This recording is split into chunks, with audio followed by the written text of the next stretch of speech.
queridos, tudo bem com vocês? Hoje estamos no nosso 16º encontro. No nosso 16º encontro, falaremos um pouquinho sobre a vida pública de Jesus, os sinais e as chaves do reino.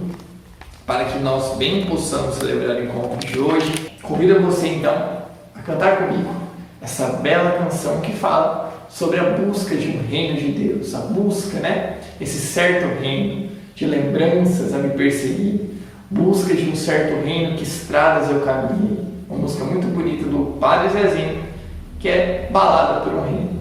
Vamos cantar junto? Vamos lá.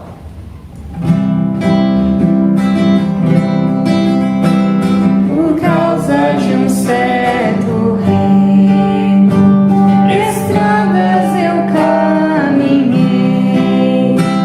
buscando sem ter sossego.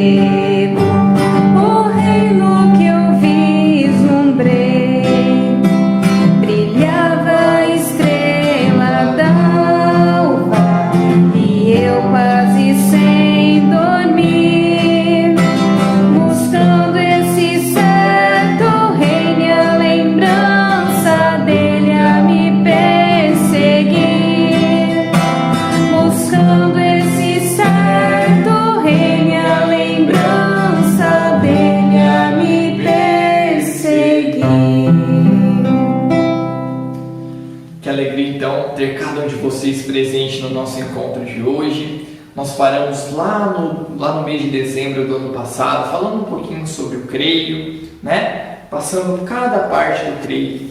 E de modo especial hoje, vamos falar um pouquinho sobre a vida pública de Jesus, então sobre o reino de Deus. Nesse momento, convido você então a fechar um pouquinho os seus olhos, se colocar num clima de oração, para que nós possamos bem celebrar o encontro de hoje, pedindo a presença de Deus em nossa vida, a presença de Deus em nossa família, no nosso encontro de hoje, que Deus se faça presente no nosso coração, abra o nosso entendimento, para que Ele possa falar através da nossa vida. Estamos reunidos em nome do Pai, do Filho e do Espírito Santo. Amém. Vamos iniciar o nosso encontro rezando então o Pai Nosso, pedindo que venha neste mundo cada vez mais o reino de Deus. Pai nosso que estais nos céus, santificado seja o vosso nome.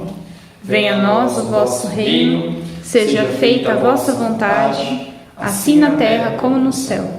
O pão nosso de cada dia nos dai hoje, perdoai-nos as nossas ofensas, assim como nós perdoamos a quem nos tenha ofendido. E não nos deixeis cair em tentação, mas livrai-nos do mal. Amém. E hoje, de modo especial, para que nós bem possamos entender o nosso encontro, vamos já para a nossa historinha semanal.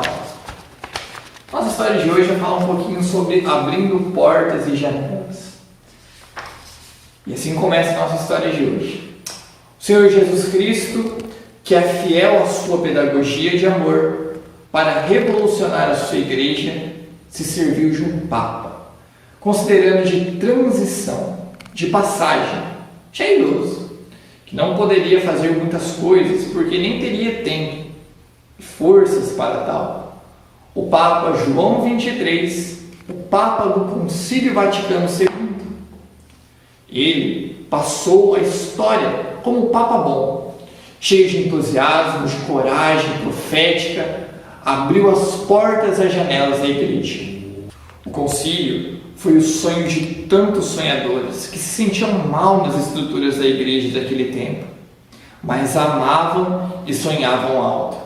Uma liturgia participativa, celebrada na língua do povo, uma vida religiosa mais simples, normal, sem tantas aparências, uma igreja mãe peregrina que pudesse sentir o sofrimento das migrações, uma comunidade de teólogos, de especialistas, de profetas que tivessem a coragem de gritar para que todos, que o Cristo era irmão, companheiro, salvador e que tinha vindo para habitar entre nós e assumir de uma forma nova nossas dores e sofrimentos. Uma igreja que se libertou de muitas aparências. Hoje nós vemos bispos mais simples, que no meio do povo revivem a alegria do contato com as multidões. Uma igreja missionária, sem fanatismos e nem mais fechada em si mesma, mas aberta a todos os povos e culturas do nosso tempo. Que maravilha, né? Você pode perguntar assim, catequista, o que foi o Concílio Vaticano II? O Concílio Vaticano II, ele aconteceu ali nos anos de 1962 até o ano de 1965. Foi um concílio, então, em que foi promovido, né, pelo Papa João XXIII. Esse concílio ele foi muito importante, porque antigamente, se vocês conversarem com seus avós, principalmente, vocês vão perceber que naquela época, a missa, por exemplo, ela é rezada toda em latim. Então, muitas pessoas não entendiam o que o padre estava falando na missa, as leituras também eram feitas em latim, né? O padre rezava de costas para o povo, né? O padre ficava de frente para o altar, assim, de costas para o povo. Então, tinham essas e várias outras coisas assim, que alguns padres da igreja, alguns bispos também foram vendo, né?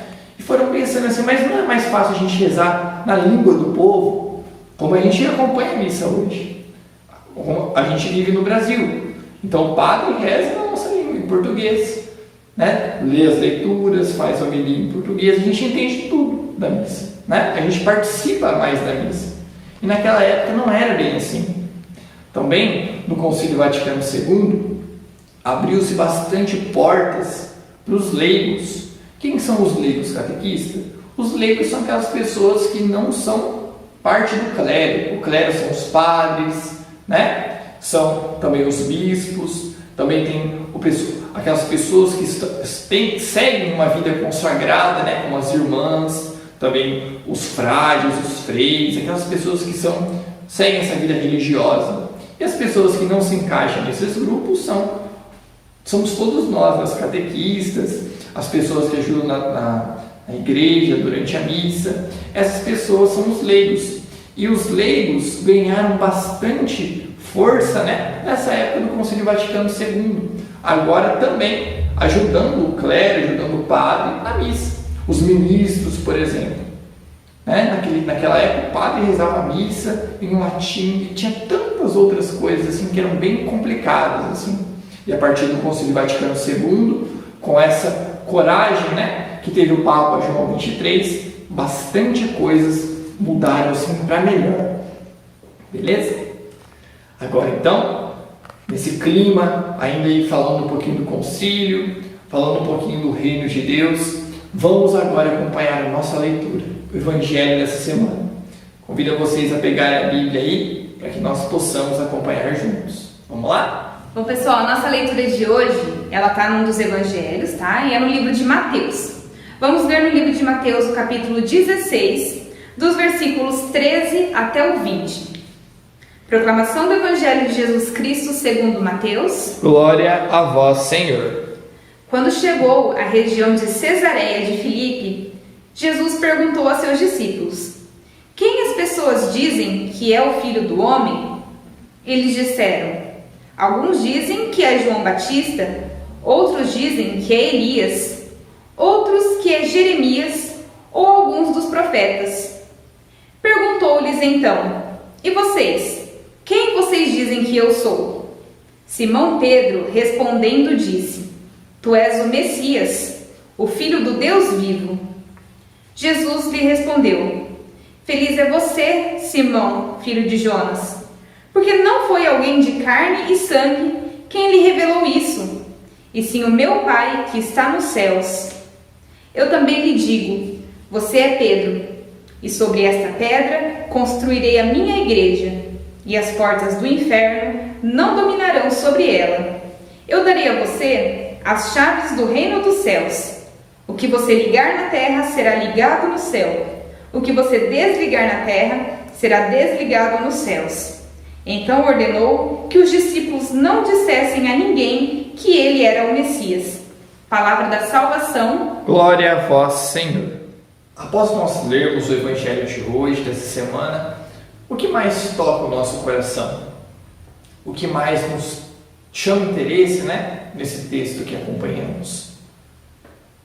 Principalmente essa pergunta que Jesus faz aos seus discípulos, na verdade. Quem dizem os homens que eu sou? Eles respondem, alguns dizem que é João Batista, outros Jeremias ou Elias. E aí Jesus pergunta então para os seus discípulos, né? Mas e vocês?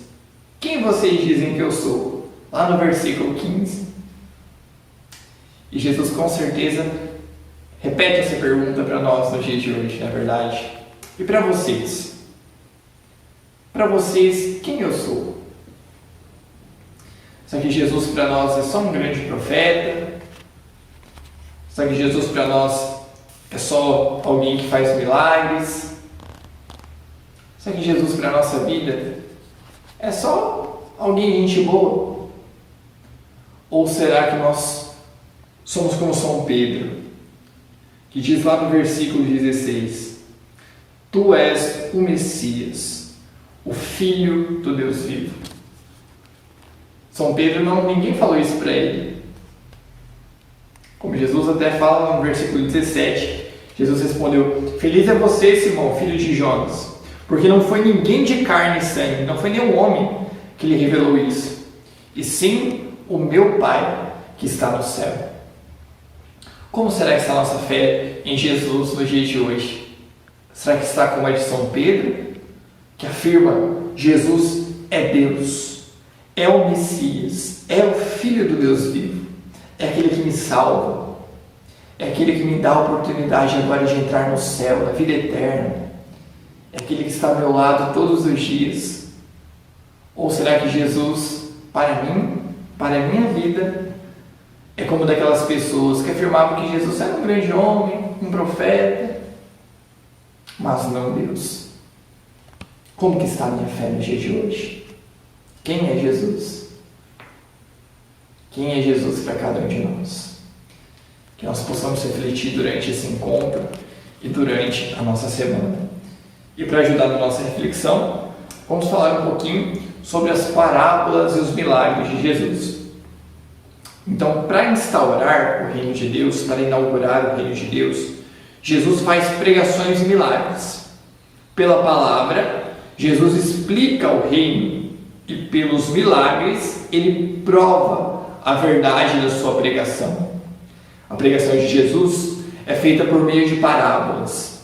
É um traço típico do seu ensinamento. Através das imagens concretas da vida simples do dia a dia do povo, todos conseguem entender a mensagem de Jesus. Os sábios e entendidos não aceitam, mas entendem sim. E já os pequeninos e pobres entendem e eles aderem ao reino de Deus. As palavras de Jesus são acompanhadas com numerosos milagres, prodígios e sinais. A palavra que melhor traduz o milagre é a palavra sinal.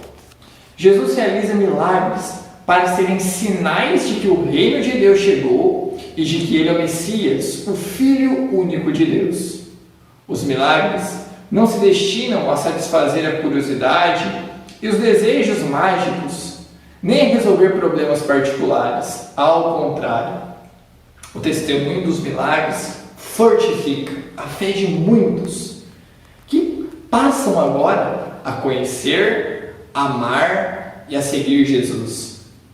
O milagre testemunhado faz discípulos de Jesus. Hoje, muita gente não quer saber de seguir Jesus, não é verdade? E sim, fica recebendo milagres e sim querer receber só milagres dele, mas não seguir Jesus de fato, como se ele fosse um curandeiro ou um mágico.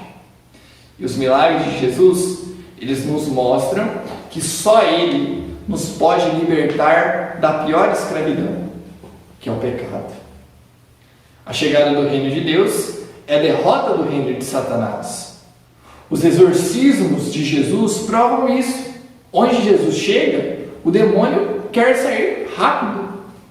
Ele o expulsa das pessoas para que elas possam ser livres e sirvam com liberdade o reino de Deus. Os exorcismos mostram que Jesus é Deus e tem muito maior poder que qualquer força do mal. O bem sempre vence o mal. Por isso, vale a pena estar do lado de Jesus, do lado do bem, do reino de Deus. Os exorcismos mostram, portanto, a vitória de Jesus sobre Satanás, a vitória do reino de Deus sobre o reino do mundo. Se é pelo Espírito de Deus que expulsa os demônios, então o reino de Deus já chegou para vós. Assim diz Jesus, lá no Evangelho de Mateus. Olha que interessante. Qual pregação de Jesus mais nos tocou? De todas que nós disputamos até agora, né? Qual foi o milagre que achamos mais interessante, que chamou mais sua atenção? De todos que nós já lemos aí. Se vocês quiserem compartilhar aqui debaixo do vídeo, nos comentários, ou também mandar lá no grupo da catequese, fiquem à vontade. Sempre bom essa troca de experiências, né? E depois de falarmos um pouquinho sobre os milagres de Jesus, vamos falar um pouco sobre o Evangelho de hoje. De forma especial, sobre as chaves do reino que Jesus entrega a São Pedro. Nós podemos dizer que para entrar no reino de Deus, precisamos que as portas se abram, não é verdade? E as chaves do reino, Jesus as confiou à igreja, à comunidade dos apóstolos, cuja cabeça é Pedro. É ele quem recebe esse poder das chaves. No grupo dos 12 apóstolos, Pedro, ele ocupa o primeiro lugar. E por que, catequista? Pela sua profissão de fé. Como acompanhamos na leitura bíblica de hoje, no Evangelho, Pedro recebeu a missão única de governar a igreja.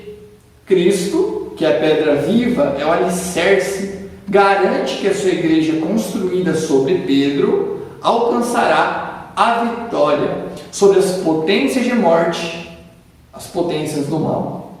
E Pedro permanecerá como que a rocha inabalável da igreja e terá por missão defender a fé que professou e confirmar nela também os seus irmãos. Como Jesus diz, tu és Pedro, sobre essa pedra edificarei a minha igreja, e as portas do inferno nunca prevalecerão contra ela. E o poder das chaves que Pedro recebe, ele designa a autoridade para governar a casa de Deus, que é a igreja. O poder de ligar e desligar significa a autoridade de absolver os pecados. Né? Olha que interessante. Absolver os pecados, como Jesus diz, aqueles a quem vocês perdoarem os pecados serão perdoados, e aqueles a quem vocês não perdoarem os pecados não serão perdoados. Olha só que interessante, né? Também pronunciar juízos doutrinais é o papel do Papa, tornar decisões disciplinares na igreja. Jesus confiou essa autoridade à igreja pelo ministério dos apóstolos e particularmente de Pedro, o único ao qual confiou explicitamente as chaves do reino de Deus. Dessa forma, a igreja de Cristo deve continuar a missão de Jesus, que é implantar nesse mundo o reino de Deus, o reino que nos salva e nos liberta. E hoje, Pedro está representado pelo Papa Francisco e os apóstolos pelos bispos, que estão legitimamente em comunhão com o Papa. Estão todos ligados pela fé, né? Isso significa que a igreja é que tem autoridade legítima para ensinar a verdade plena, e mostrar o que é válido ou não em matéria de fé. Por isso, nós devemos estar sempre em comunhão com o Papa e com os bispos. Quem não está em comunhão com o Papa e nem com os bispos está se colocando fora da igreja. Em matéria de fé, então em assunto de fé, devemos sempre ouvir o pronunciamento oficial da igreja através do Papa e da CNBB. Catequista, o que é CNBB? É a Conferência Nacional dos Bispos do Brasil. Então é um conselho de todos os bispos do Brasil. E olha só que interessante, tanto a CNBB quanto o Papa, olha que tem a opinião, né? Tem o pronunciamento oficial da igreja. Olha só que interessante. é a voz da igreja, da nossa mãe igreja. E não opiniões de pessoas e grupos, até de dentro da igreja, né, que são contrários ao que o Papa e os bispos ensinam. Por isso, quando a gente estiver em dúvida em algum assunto de fé, ou qualquer outro tipo de assunto, né, que envolva a igreja, que envolva o nosso dia a dia, nós devemos escutar a voz da igreja, porque todos os bispos, não são só os bispos ali, mas eles fazem parte do colégio apostólico, eles são parte dos apóstolos. Olha só que interessante, representam os apóstolos nos dias de hoje, fazem parte desse colégio. O Papa, olha só que interessante, ele representa São Pedro, né? Por isso que a voz do Papa, a voz dos bispos é muito importante. Nós não podemos falar, como o catequista acabou de explicar, quando a gente se opõe a essa voz dos bispos, essa voz do Papa, nós estamos tomando uma posição como alguém fora da igreja, nós estamos nos colocando fora da igreja, entende? Então muitas dessas pessoas que fazem isso, desses grupos, né, que postam vídeos, tem canais na internet, é porque eles querem influenciar essa opinião pública, mas eles não têm o aval oficial da igreja, o aval, aquele carimbo da igreja. Isso aqui é a palavra da igreja. Não, isso é a opinião deles, esse pessoal que grava esses vídeos, solta na internet, né? E é por isso que nós devemos ficar sempre atentos, porque muitas dessas pessoas e grupos estão cheios de fanatismos e exageros e acabam ensinando muitas coisas erradas, né? Jesus diz claramente: eu te darei a chave do reino dos céus. O que ligares na terra será ligado no céu. O que desligares na terra será desligado no céu. Um exemplo muito bonito que eu gostaria de partilhar com vocês, nós somos aqui da paróquia Nossa Senhora de Lourdes e São Judas Tadeu, é a própria aparição de Nossa Senhora de Lourdes. Quando o Papa ele promulgou, né, o dogma da Imaculada Conceição, o Papa então falou: Nossa Senhora é Imaculada, foi concebida sem o pecado original, né? 4 anos depois, Nossa Senhora apareceu a Santa Bernadette, e quando Santa Bernadette perguntou a Nossa Senhora: quem é a senhora? Ela disse: eu sou a Imaculada Conceição. O que o Papa, o que a Igreja liga aqui na terra, também foi ligado no céu. Olha que interessante. E naquela época que o Papa aprovou o dogma, né, muitas pessoas foram contrárias, até de dentro da igreja. Mas olha que bonito. Jesus deixa a sua promessa: o que você ligar aqui na terra será ligado no céu. O que a igreja desligar aqui na terra será também desligado no céu. E o que nos chama mais atenção no nosso Papa, nos nossos bispos, nos nossos padres, de todos esses ensinamentos de hoje? O que mais tocou aí o nosso coração? Será que ficou alguma dúvida? A catequista, não entendi alguma coisa que você falou aí, não entendi que era isso, aquilo. Se ficou alguma dúvida, você pode mandar para a sua catequista, ou você pode colocar aqui também nos comentários do vídeo, que com certeza vamos estar aí explicando, beleza? Para cada um de vocês. E agora, já chegamos na nossa oração final, no momento final do nosso encontro. Convido você então nessa oração final a também rezar comigo, que essa é uma oração feita pelo Papa Francisco, num documento que ele escreveu que chama Alegria do Evangelho. A Nossa Senhora, a Maria, Mãe de Deus, já que ela é mãe da igreja também, e nos ensina como evangelizar. Vamos fazê-la juntos então? Virgem e Mãe Maria, vós que, movida pelo Espírito, acolhestes o Verbo da vida na profundidade da vossa fé humilde, totalmente entregue ao Eterno. Ajudai-nos a dizer o nosso sim, perante a urgência mais imperiosa do que nunca, de fazer ressoar a boa nova de Jesus. Vós, cheia da presença de Cristo, levastes a alegria a João, o Batista, fazendo-o exultar no seio de sua mãe. Vós, estremecendo de alegria, cantastes maravilhas do Senhor. Vós que permanecestes firme diante da cruz, com uma fé inabalável, e recebestes a jubilosa consolação da ressurreição. Reunistes os discípulos à espera do Espírito, para que nascesse a Igreja evangelizadora. Alcançai-nos agora um novo ardor de ressuscitados, para levar a todos o Evangelho da vida que vence a morte. Dai-nos a santa ousadia de buscar novos caminhos, para que chegue a todos o dom da beleza que não se apaga.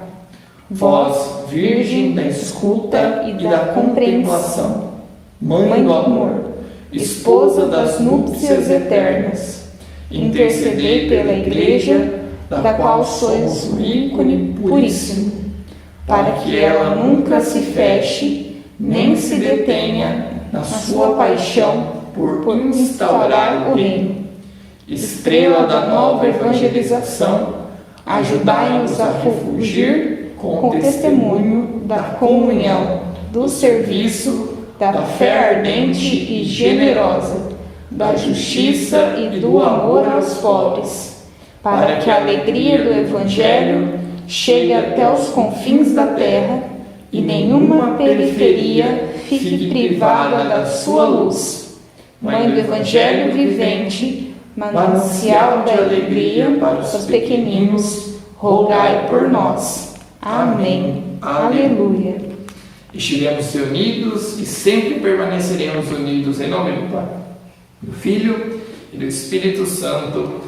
Amém. Foi um prazer, uma alegria imensa, pessoal, ter cada um de vocês conosco no dia de hoje. Que Deus abençoe. Até semana que vem. Aquele abraço.